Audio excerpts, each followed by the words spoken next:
Kosher wazwan Cummins पसंद तो kosher वाजवानच आन बान शान आब गोश आज बनावो आब गोशी। अस्सलामु अलैकुम वमे तुम सारी सेहत सलामत गरकन पे माल आब गोशस गर कुर्बान माज वन क्या फ्रीजरस मज मौजूद गर दुध पाउडर तहन तो आज बनावो आब गोश गर किस गव दुधस तो वह मजेदार तो बेहाव बह तुम सहल तरीक यह बनावनस तो मज आस तुथ युथ वाजु बनावान तो वमे तुह यह अजुक आब गोश पसंद पक्यू करो जल्दी जल्दी शुरू।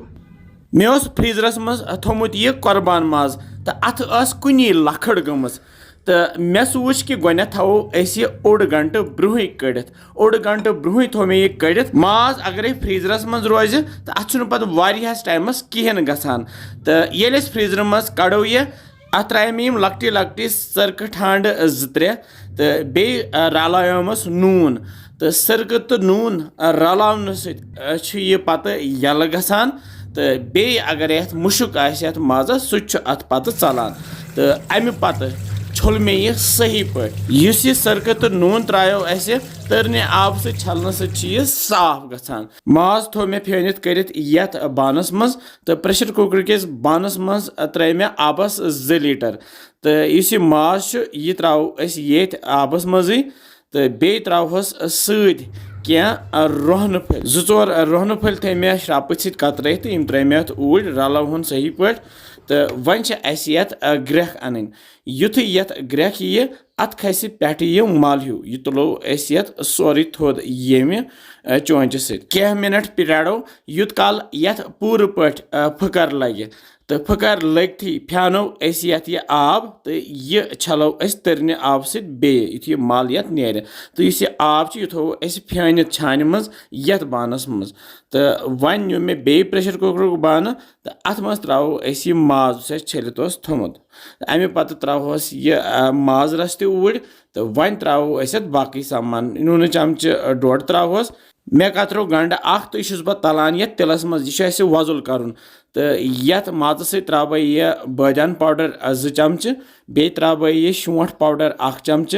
बे त्रोहस बड़ ٲलव 2 बे त्रोहस सब्ज ٲलव 5 बे त्रोहस रंग फल तो मर्च फल 2 दालचीन मकलियम तो अत क्या चूर रूदमुत यह त्रो मे अत ऊर या दालचीन प्यूं तथ त्रोहस तो यप गंड तैयार यत बना मे मिक्सर ग्राइंडर इस्तेमाल कर पेस्ट यह गंड पेस्ट गि सफेद बन तो यह त्रा बह ये माजस सती यथ मिक्सी जारस वन त गंड अड़हन लड़ित तो अत त्रो मे आब कतर यह त्रो मे अत ऊर तो अमे पत त्रो ये रोहन पेस्ट यह मे रोहन थोमुत न्यामि मज दगित तो यम 2 चमच यम त्रे मे अत ऊर तो बे त्रो येन यथ गेव यह मे बोड़ 1 चमच गेव निमुत गेव घरकुली तो हेक्यू कह गेव इस्तेमाल कर मगर खास ख्याल थवन कि गेव गस आसुन साफ येन हेक्यू तुम ये तिल क्रोड 1 त्रित कड़ित मगर बह कर येन तेल इस्तेमाल क्या अम पह बह पे ढकन तो ये दिमो स्टीम यथ प्राड़ो युत काल यथ 5 to 6 सीटी नेरान तक माज गि पूर सैन बे गि रस तो श्रपन तो 5 to 6 सीटी लगित खोल बह ये दखन तो वुचान माज तु सेनोमुत तो बे रस तो श्रप्योमुत नेसब कम अत रूदमुत वन रस तो माज तु सेनोमुत तो यपर न्यू मे यह दुधस 1.5 लीटर यह गव दुध यह मे थोमुत कड़ित अमे ब्रोह तो मे आब गोश तुम सत शेयर कोर्मुत यह जन मे पाउडर दुधस बनायो मगर अजुक आब गोश बनावो यत ओम दुधस यह जन गरी आसान तो बे त्रा बह ये खंड चमच 1 अगर न ते खंड पसंद तो हेक्यू खंड बगैर ती बन खंड सह थोड़ा यह म्यूठ म्यूठ गसान तो वाज तो खंड थोड़ा सा इस्तेमाल करान रलावन यह सही पे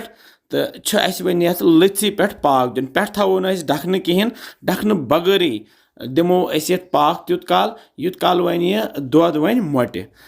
10-15 मिनट थवन ये गैसस पे तल मे थोमुत गैस लोत तो लथि पे करहन वन यह तैयार तो 5-10 मिनट गश्ती वन यह ग्रेकान तो सोन आब गोश वन तैयार बह वालान यह गैस पे बोन तो यपर निमो यह बान तो अथ मज फिरो अजुक आब गोश तो वो क्युत सहल तो आसान आब गोश बनावन तुम बनाइजो यह जरूरी तो खान देव गरिक सारी बाज तो अस खेमोन यह गर्मा गर्म ततिस ततिस बतस सत। तो वमेद से तह अजुक आब गोश पसंद आमुत। अगर पसंद आमुत तो कमेंट सेक्शनस मज लेखान जरूर। तो इंशाल्लाह समखो बे जल्दी। तुम थो पन ख्याल बिहु रबस हवाल।